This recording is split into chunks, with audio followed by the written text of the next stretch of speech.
Your washing machine just died. You once fixed these appliances easily. Just a decade back, a $20 part and video fixed it. But this time, your appliance has a shocking secret. After locating and ordering the replacement part, you install it, but the machine will not recognize it.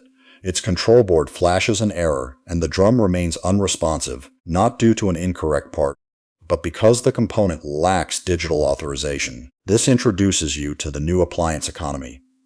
This is where you own the machine but lack the right to fix it. This is no mere malfunction. Instead, it's a deliberate system engineered intentionally. Appliance makers have crafted a three-part trap specifically designed to ensure you remain dependent on their authorized service network. Each component of this trap strengthens the others, forming a closed loop that effectively squeezes independent repair shops and homeowners completely out. The initial trap is known as digital parts pairing. This is how it operates. Manufacturers now employ digital handshakes to lock down replacement components. From your dishwasher's main control board to your dryer's motor inverter, the hardware is linked to a distinctive digital serial number. When you install a new part, the machine's central motherboard verifies that serial number against its internal registry. If those numbers do not align, the board rejects the component. The device either shuts down entirely or operates in a degraded mode until an authorized technician arrives with specialized software to conduct a digital handshake between the old board and the new component. Even if you install an identical part from the very same factory, the machine still refuses it. Compatibility is never the issue, control is. Oregon was the first state to outright ban parts pairing, with its law effective January 2025. Colorado then enacted its own ban, which takes effect in January 2026. Right to repair legislation has now appeared in all 50 states. A staggering 84% of Americans widely support these laws, yet manufacturers are far from idle. They are lobbying aggressively and developing new workarounds faster than lawmakers can close the existing loopholes. The second trap is even tougher to legislate against, being physical rather than digital. It's known as epoxy potting. If you open a modern washing machine's or refrigerator's back panel and examine the main control board, you will often find it completely encased in a thick layer of hardened resin.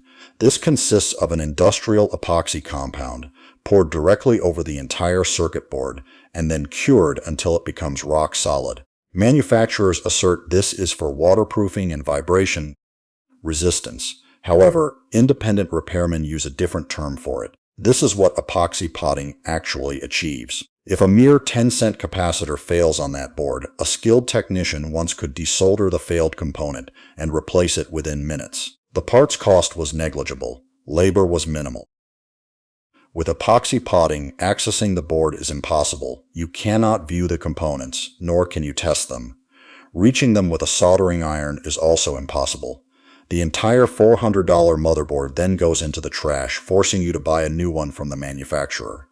A 10-cent fix now becomes a $400 replacement, and that is precisely the whole point.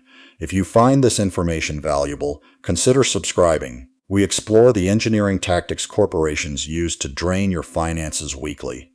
Now, let's discuss the third trap, which could be the most insulting. Let's return to the 1990s and examine the front service panel of nearly any major appliance.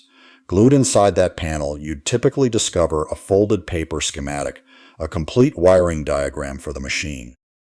If your dryer ceased heating, you could consult that schematic, trace the circuit, test components with a basic multimeter, and pinpoint the exact failure. This machine was designed so its owner could easily understand its workings. Now try opening the front panel of a contemporary washer. You'll discover nothing. No schematic, no wiring diagram, not even a troubleshooting guide.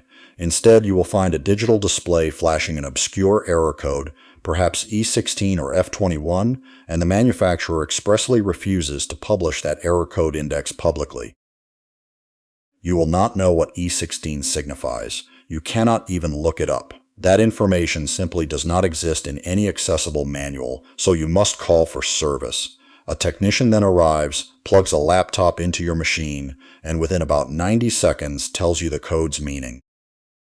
That service visit will cost you roughly between $100 and $150. You just paid a diagnostic ransom for data that the manufacturer intentionally withheld from you.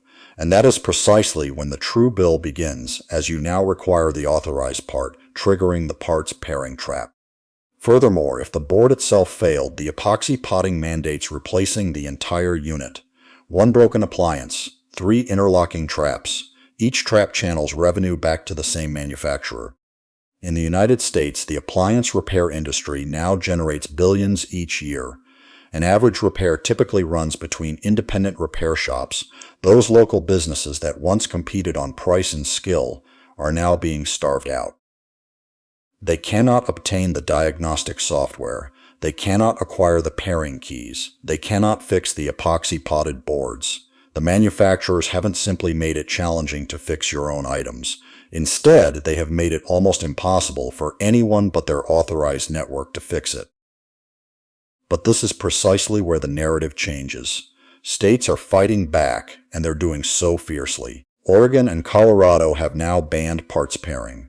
California currently mandates manufacturers provide diagnostic tools, essential parts, and documentation to independent repair shops and consumers for any device valued at $50 or more wholesale.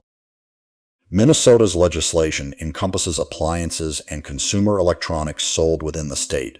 Furthermore, the 2026 model legislation currently moving through state houses explicitly bans software-based restrictions on accessing parts, requires that repair tools function offline without manufacturer authorization, and forbids companies from requiring serial numbers as a condition for selling you any replacement part.